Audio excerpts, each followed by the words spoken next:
Assalamualaikum warahmatullahi wabarakatuh. Hi guys, how are you doing today? Hopefully you are all doing great today. Oke guys, kita jumpa lagi di ruang belajar bahasa Inggris kita dan kali ini kita akan belajar mengenai sebuah ekspresi yang melibatkan tutur kata should. Oke, should. Masih ingatkah Anda asal katanya dari kata apa? Kata should? Oke, good. Should berasal dari kata shall. Shall yang pada makna sebenarnya adalah sebuah model atau auxiliary yang berarti akan. Namun pada pembelajaran kita kali ini, pada expression kita kali ini, tidak seperti sebelum-sebelumnya, should kita gunakan untuk mengekspresikan sebuah makna yaitu seharusnya. Jadi should di sini tidak lagi berarti akan, tapi sudah bermakna seharusnya. Bisa dipahami? Oh, tentu saja belum. Mari kita lihat contohnya. Yang pertama, you should go to the dentist. And you should go to the dentist. Coba bandingkan dengan yang berikutnya. Yang kedua, you should be going to the dentist.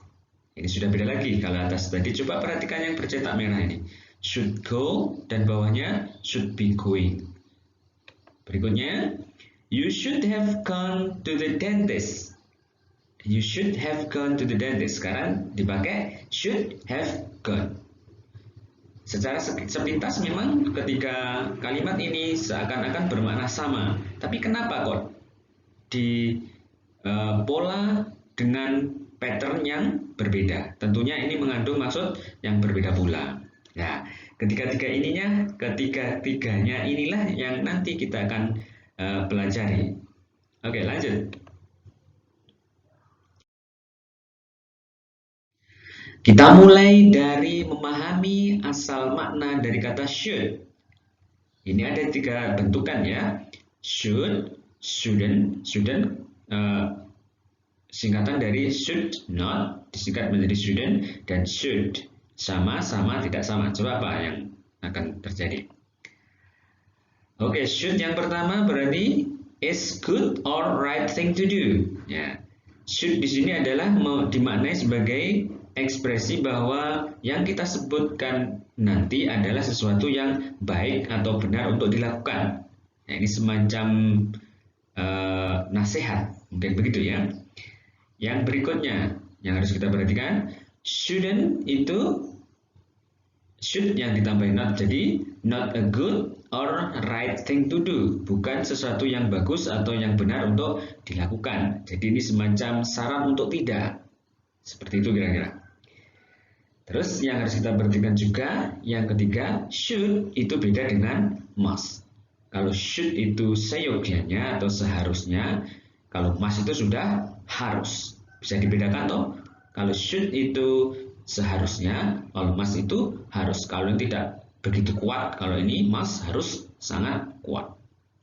Oke, itu makna dasar yang harus kita pahami. Berikutnya, sekarang untuk memudahkan kita belajar atau memahami atau mengingat tentang ekspresi ini, kita harus pahami patternnya dulu atau polanya dulu.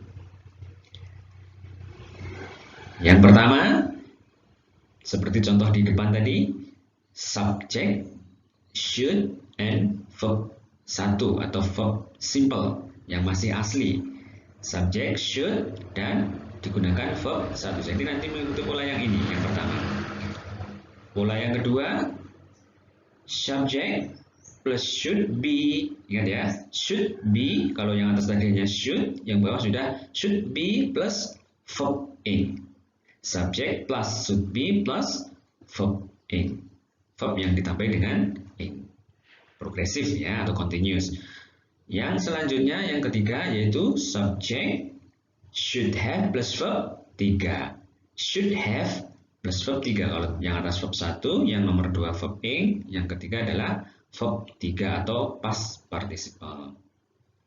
Jadi ketiga pola ini nanti yang akan meng-guide kita atau meng-frame kita untuk mempelajari expression yang menggunakan kata should.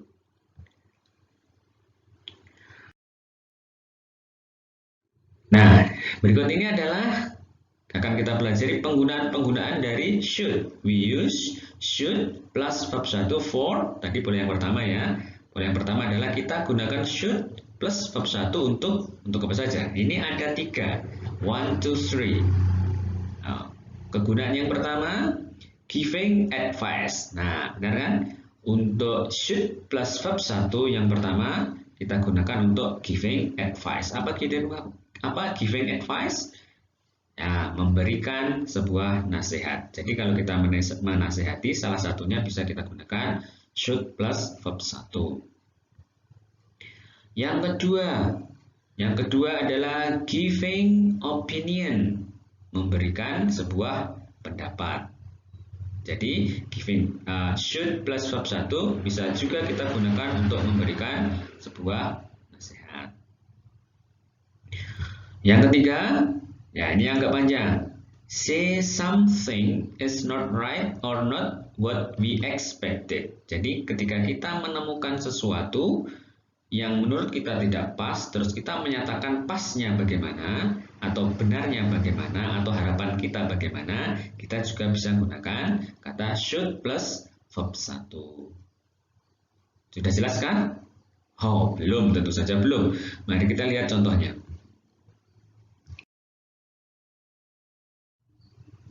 Yang pertama adalah kita gunakan untuk giving advice. Contohnya, ingat ya, tadi subjek should plus verb 1. Ada dialog antara dua orang.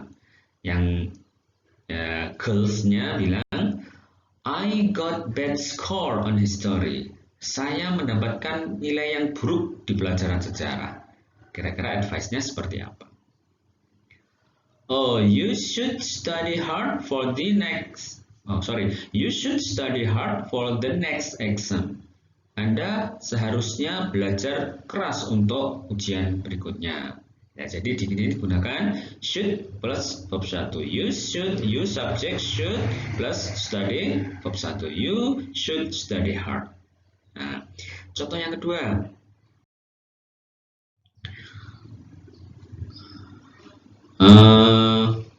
Ya, masih dialog antara dua orang ya.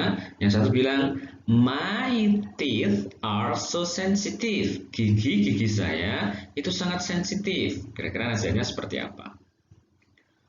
Oh, you shouldn't drink cold beverage. Nah, Anda seharusnya Anda seharusnya tidak. Nah, ini should yang ditambah not, jadi nasihatnya jadi seperti larangan. You shouldn't drink cold beverage. Anda seharusnya tidak minum minuman yang dingin.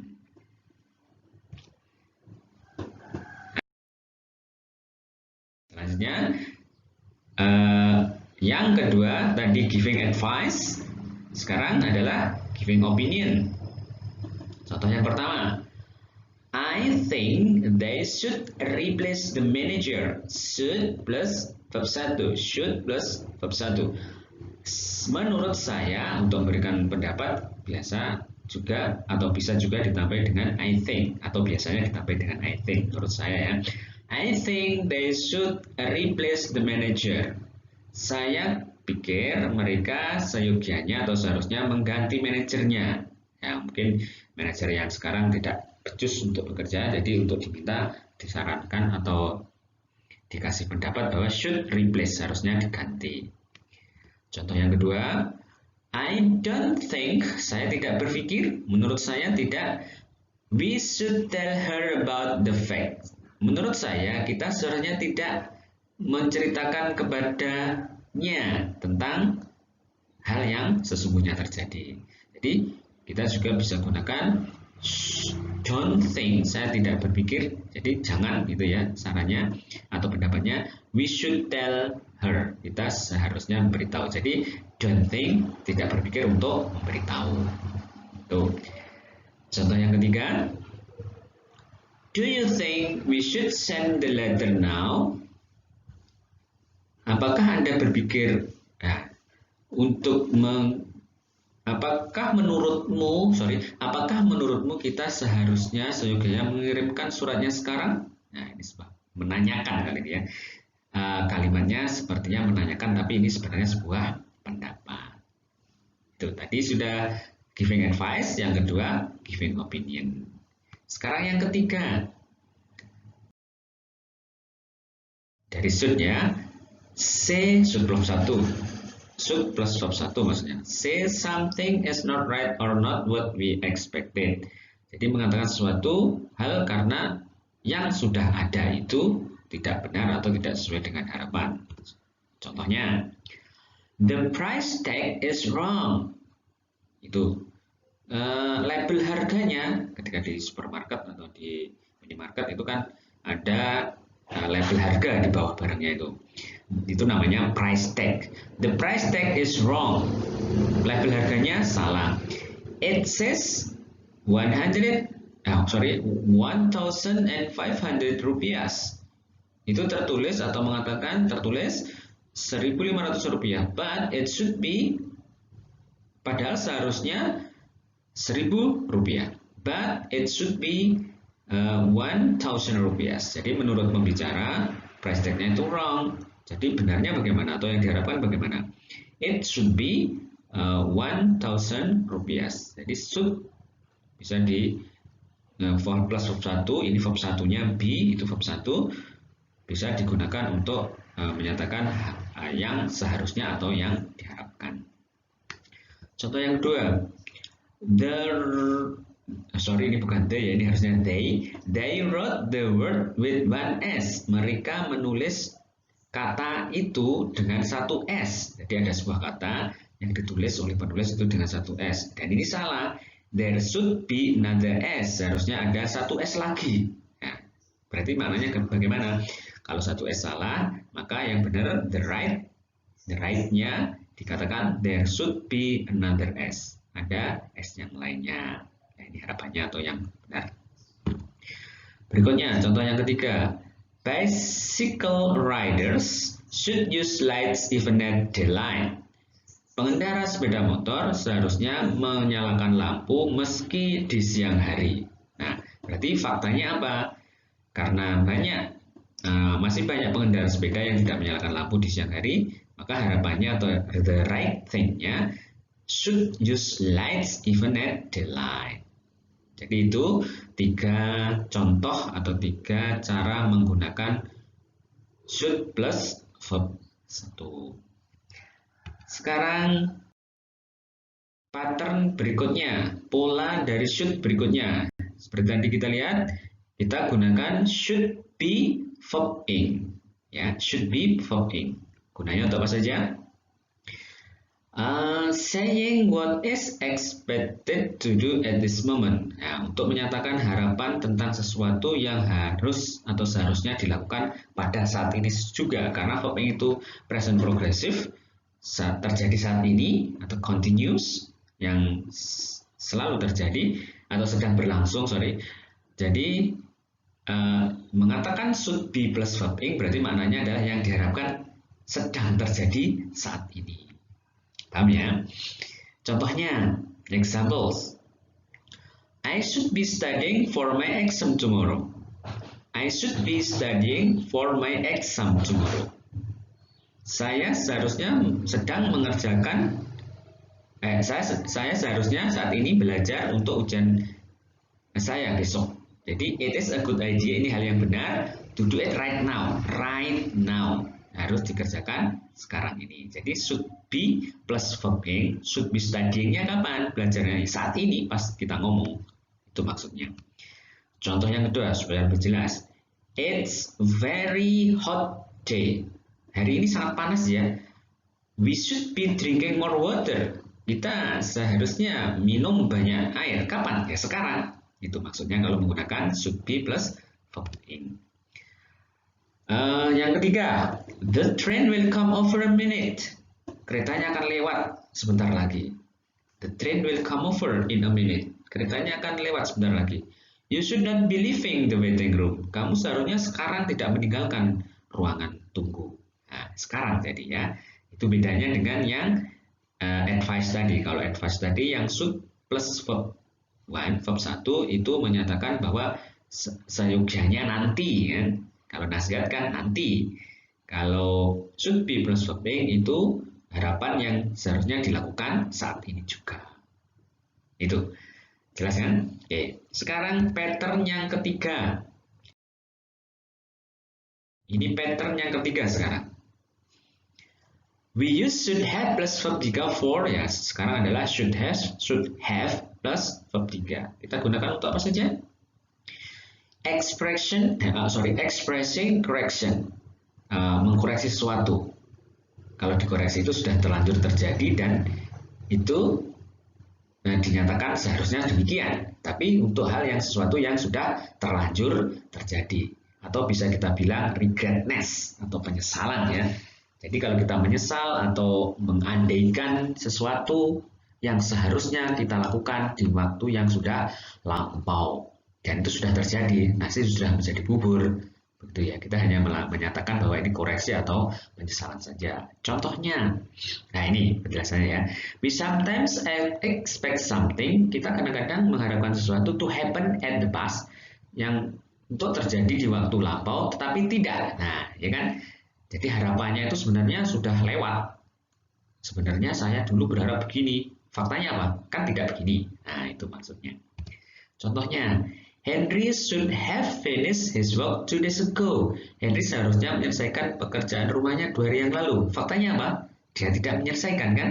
Nah, makanya dibilang penyesalannya, sayangnya Henry itu seharusnya menyelesaikan tugasnya 2 hari yang lalu. Seperti itu. Contoh yang kedua, biar lebih jelas.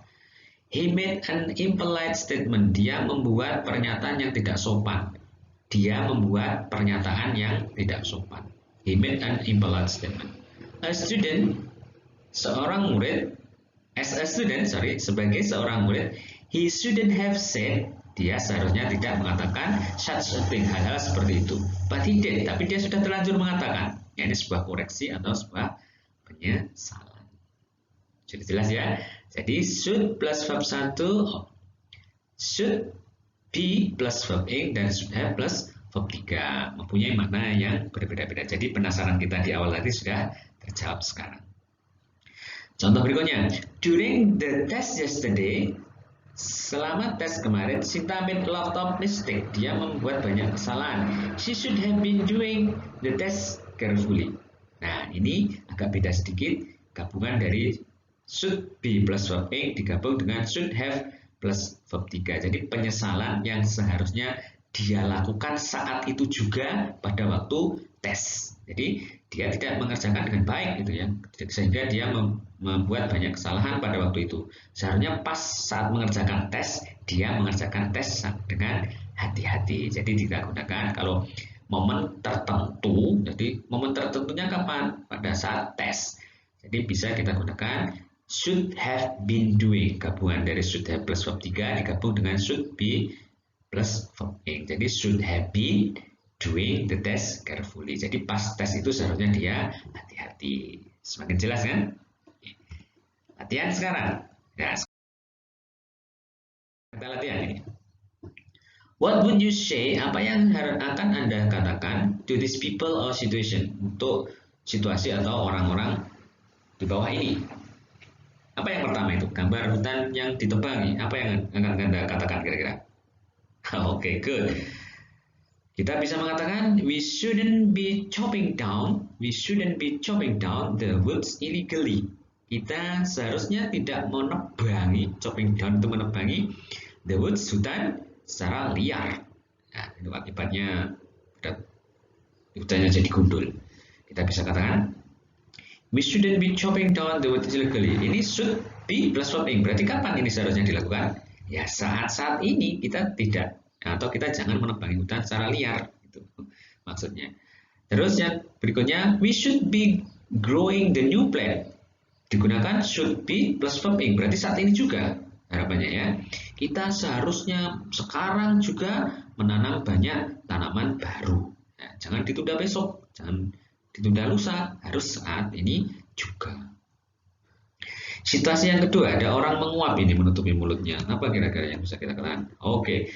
You should have slept early last night. Ya, kamu seharusnya tidur awal tadi malam. Nah, kurang T, sorry ya. Faktanya apa? Kenyataannya dia tidak melakukan dia tidak melakukan tidur awal. Dia mungkin tidurnya telat, jadi ngantuk. Maka koreksinya atau menjadi salahnya tadi ya, you should have slept early last night. Atau bisa juga kita bilang, you shouldn't have worked late at night. Kamu seharusnya tidak bekerja sampai larut tadi malam. Nah, ini sebuah penyesalan. Dia berarti faktanya apa? Dia bekerja sampai larut malam. Oke, good. Kasus berikutnya. What would you say? What would you say? Apa yang Anda katakan? Nah, ini ada orang gemuk. Apa yang bisa kita katakan pada dia? Oke, good. Kita bisa bilang, you should manage your diet. Kamu seharusnya mengatur pola makanmu biar tidak terlalu gemuk ya. You should manage your diet. Ya, seperti itu. Bisa juga kita katakan, you should take more exercises. Kamu seharusnya ya berolahraga lebih lah untuk membakar lemaknya ini. Ya, you should take more exercise. Anda seharusnya berolahraga lebih banyak lagi. Oke, kasus yang ketiga, ini orang megangin kepalanya itu, holding atau touching his face. Apa yang terjadi kira-kira? Pusing ya, coba kita lihat ya. You should see your doctor. Ya, ini sebuah apa? Oke, good advice ya. Should plus verb 1 berarti bisa advice, bisa opinion, atau bisa menyatakan harapannya, sesuatu yang tidak sesuai harapan tadi ya. Kalau ini kebetulan you should see your doctor berarti ini menyatakan nasihat. Should plus verb 1. Atau juga kita bisa mengatakan you should be having a rest. Nah, ini should be verb nih. Kamu seharusnya istirahat. Kapan ya? Sekarang juga. Itu maksudnya. Oke guys, sudah panjang lebar tadi kita berlatih dengan berbagai contoh pola. Nah, polanya tadi dihafal biar kita mudah untuk memahami dan menggunakannya. Oke, saya kira ini cukup. Sampai jumpa lagi di pertemuan berikutnya dengan pembahasan yang semakin menarik saja. Ya. Oke, akhirnya.